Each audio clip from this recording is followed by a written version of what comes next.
O tema do direito à cidade ganhou um novo fôlego depois dos atos de 2013 no Brasil e no mundo, quando cresceram vários movimentos que se relacionavam de alguma forma com a questão das cidades. Nesse contexto, uma visão sobre o direito às cidades se tornou mais popular, que é aquela que entende que esse direito é a possibilidade de que mais pessoas possam aproveitar as infraestruturas e os equipamentos urbanos, que deseja que as cidades sejam ocupadas e aproveitadas por todo mundo a partir de uma participação política ampliada e democrática. E tem uma outra visão que entende que o direito à cidade não é apenas a garantia do acesso à cidade e às coisas boas que ela tem, mas é a necessidade de refundar cidades dentro de uma perspectiva revolucionária, e é sobre essas diferenças que eu falei nesse vídeo.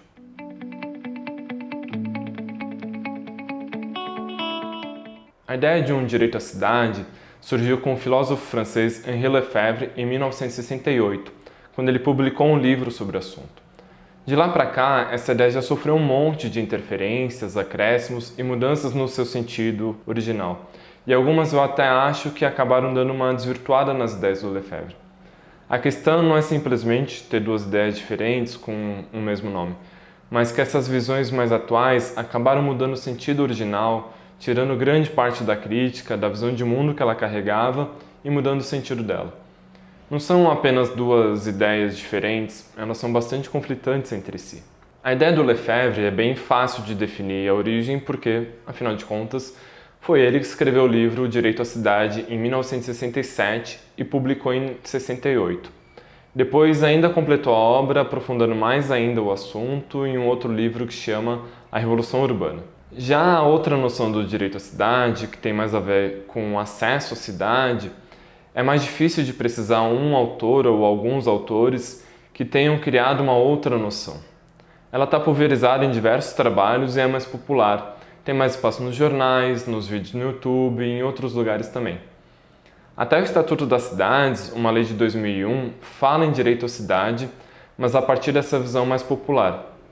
Isso não me parece fazer lá muito sentido se a gente avaliar a partir da visão do Lefebvre, porque ele estava falando basicamente da necessidade de uma revolução que não transformasse apenas as cidades, mas a sociedade como um todo. E também tem um outro problema que o próprio Lefebvre já tinha adiantado. Uma coisa é criar a lei, outra é aplicar. Para ele, o direito à cidade não vem dos governos. Como diria a professora Hermínia Maricato, o Poder Judiciário desconhece as leis urbanísticas ou ignora completamente.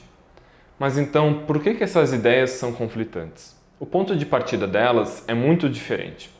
As visões mais populares entendem que existe um problema de desigualdade social, territorial e uma segregação que faz com que grande parte das pessoas não possa aproveitar muitas coisas na cidade, como os parques, os cinemas, as ruas, as praças, enfim.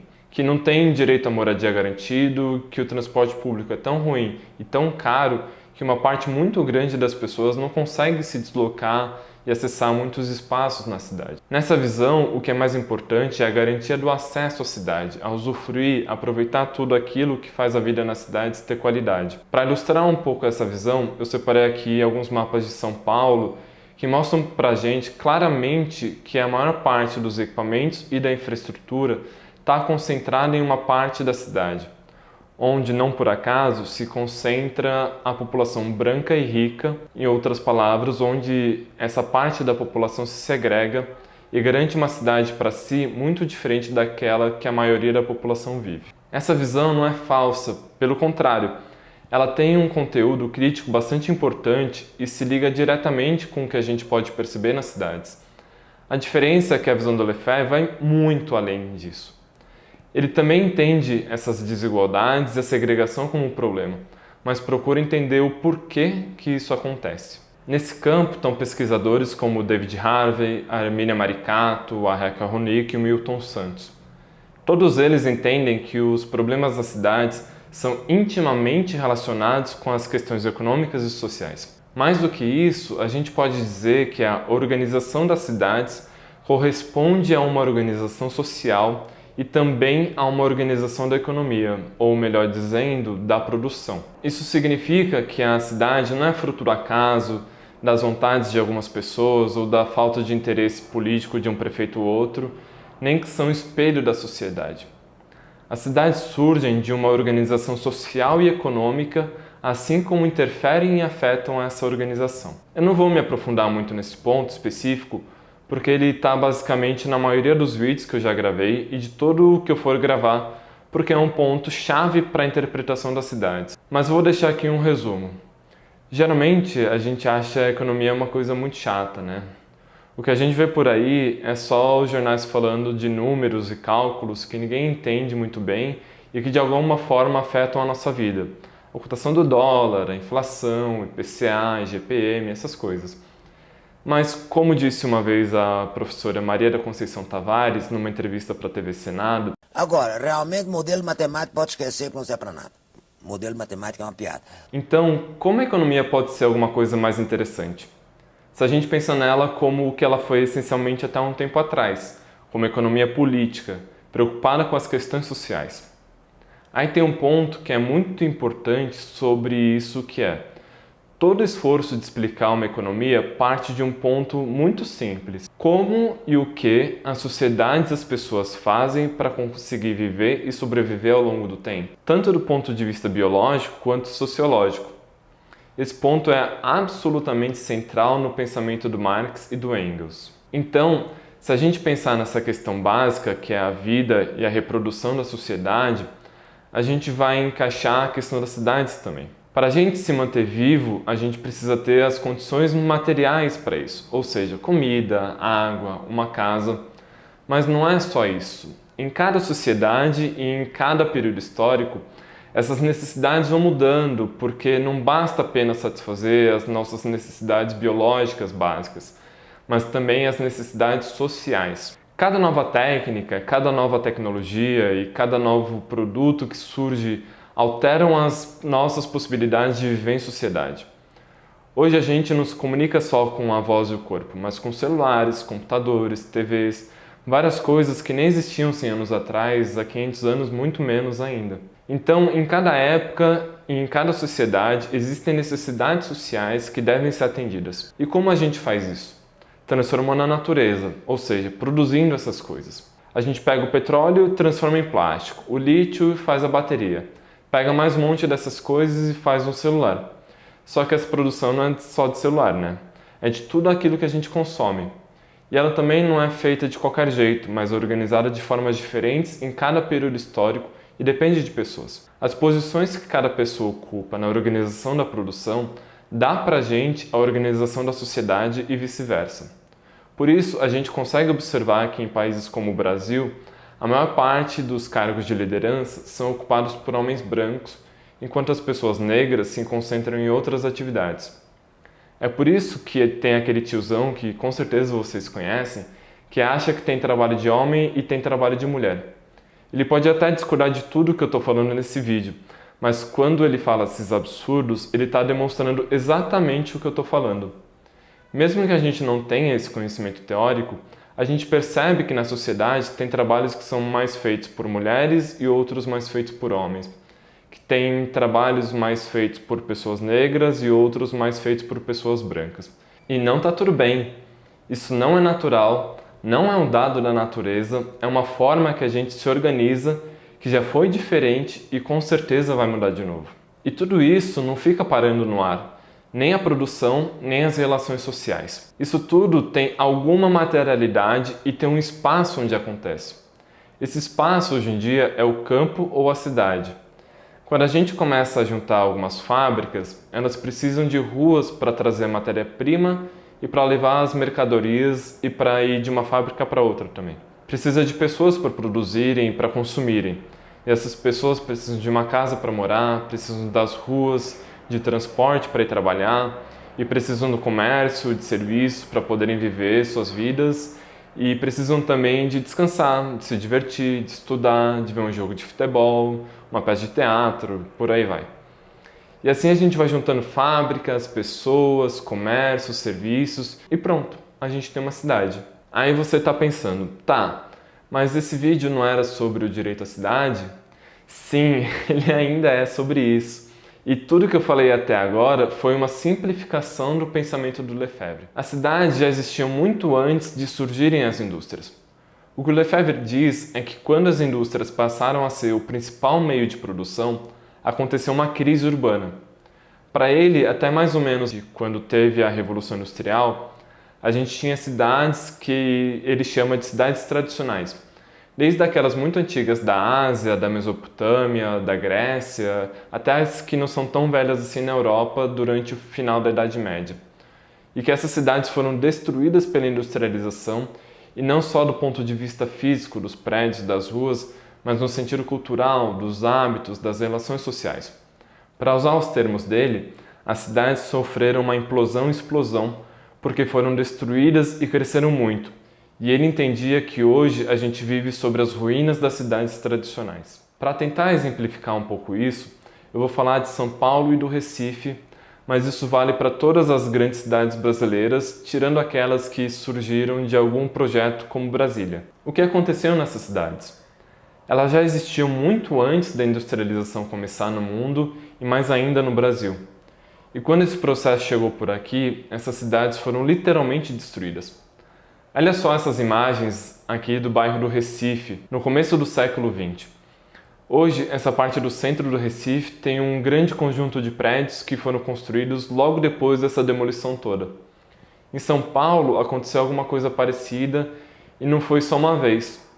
O professor Benedito Toledo de Lima escreveu um livro que chama São Paulo, Três Cidades em um Século, porque cada mudança nas técnicas e outros fatores fez com que a cidade fosse demolida e reconstruída, sobrando algumas ruas para contar a história.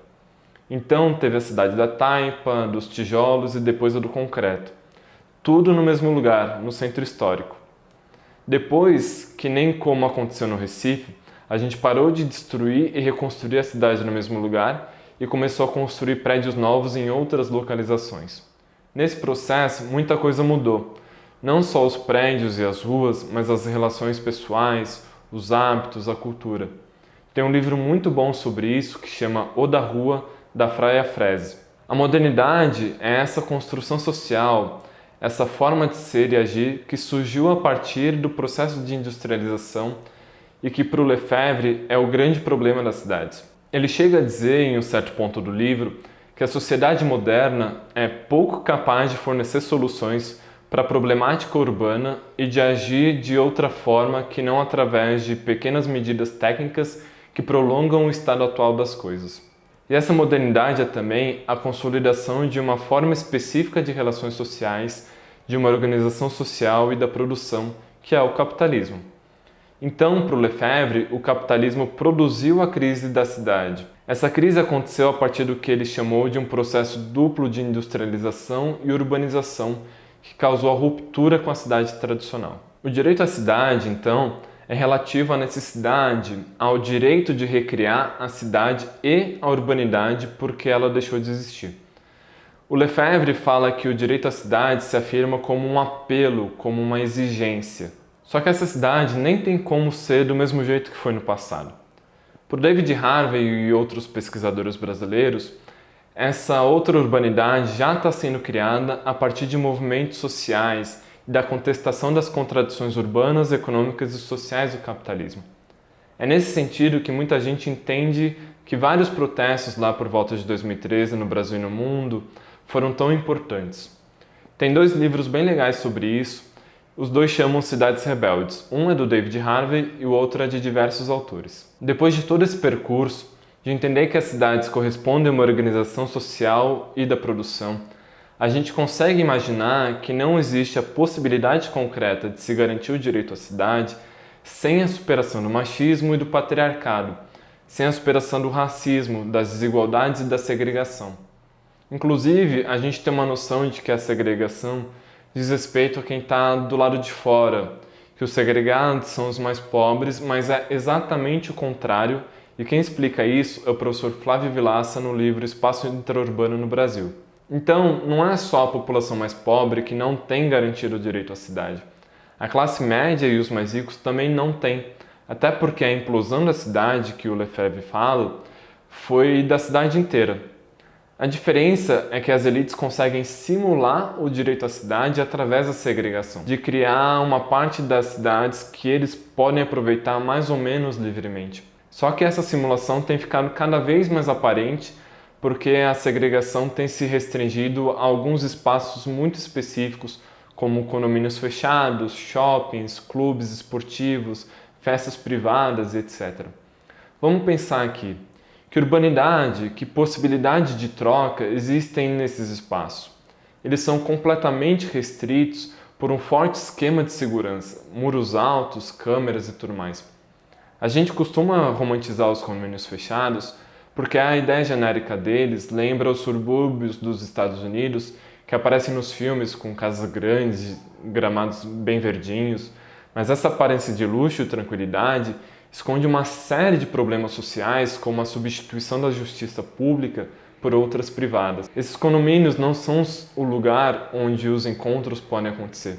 Eles são o exato oposto disso. São a negação do encontro, da troca, são uma das maiores provas de que o Lefebvre está certo quando ele diz que a industrialização e a modernidade acabaram com a vida urbana. Quem analisa muito bem essa questão da segregação é a Teresa Caldeira no livro Cidade de Muros. É exatamente nesse ponto que está o problema das visões que entendem o direito à cidade mais como acesso à cidade. As formas de organização produtiva, social e urbana do capitalismo são, por definição, desiguais. É sim possível mudar essa organização e romper com a desigualdade, mas aí a gente vai ter um outro sistema que não o capitalista. O capitalismo não é definido por ideias genéricas. O que se chama de capitalismo é uma série de relações produtivas, sociais e espaciais como elas existem no nosso período histórico. Em outras palavras, o capitalismo é definido a partir de como as coisas são. Então, se essas coisas mudam na raiz, já é preciso dar um outro nome. A mesma coisa vale para outros sistemas, como o feudalismo, o modo de produção asiático, romano ou egípcio antigos. Mudam as relações, muda o sistema, a gente dá outro nome. O capitalismo vai acabar um dia e existem infinitas possibilidades para o que vem além dele. As visões dos filmes de ficção científica não são nem um pouco animadoras porque elas não se baseiam na superação das contradições do capitalismo, mas no aprofundamento delas. Os filmes mostram carros voadores e humanos caçando robôs em cidades obscuras, tipo Blade Runner. Mas essa não é a única possibilidade de futuro que está sendo construída nesse exato momento. Uma outra via é a socialista. A construção do direito à cidade para o Lefebvre é necessariamente através do socialismo porque prevê a superação de contradições muito específicas do capitalismo, como a propriedade privada dos meios de produção e da terra urbana. Essa saída que o Lefebvre vê envolve dar um novo sentido para a industrialização que seja de verdade o de satisfazer as necessidades sociais dentro de uma perspectiva ambiental que considere os limites do planeta. Também é uma saída que crie uma cidade onde a qualidade dos espaços seja superior à possibilidade de lucros, o contrário do que é hoje. Que seja uma cidade onde a festa, o jogo, a diversão, o lúdico façam parte do cotidiano e não fiquem restritas a momentos específicos como os finais de semana, as férias e algumas datas festivas, nem aos parques, as academias, os clubes e os shoppings. É uma cidade em que o ritmo e a velocidade e o tempo sejam humanos e não mecânicos, em que se trabalhe sim, porque o trabalho é a condição fundamental para a existência das sociedades, mas que a vida seja prioridade. Enfim, para o Lefebvre, o direito à cidade é uma forma superior dos direitos que engloba os demais. O direito à moradia, ao habitar e ao habitat, à liberdade, à individualização na socialização, à garantia de apropriação em vez da propriedade privada. Por isso tudo, o direito à cidade não é meramente a garantia do acesso à cidade e a tudo que existe nelas que permite uma vida urbana plena. Não é simplesmente transporte de qualidade para o centro e para o trabalho. Não é só garantir moradia adequada para todo mundo. Também não é só garantir espaços de participação popular na política. Isso tudo faz parte sim, mas é muito mais. E isso tudo não vai ser possível sem uma mudança social e econômica radical. No fundo, o que o Lefebvre dizia com o direito à cidade é a necessidade de que se refundem as cidades, a sociedade e a economia através de um processo revolucionário que supere as contradições do capitalismo e nos recrie enquanto uma sociedade urbana efetivamente. Deixa o like no vídeo, compartilha com os amigos, escreve comentários e, se puderem, Façam contribuições com esse trabalho através do Apoia-se. Todas as referências que eu usei para fazer o vídeo estão aqui embaixo nos comentários fixos. Até mais!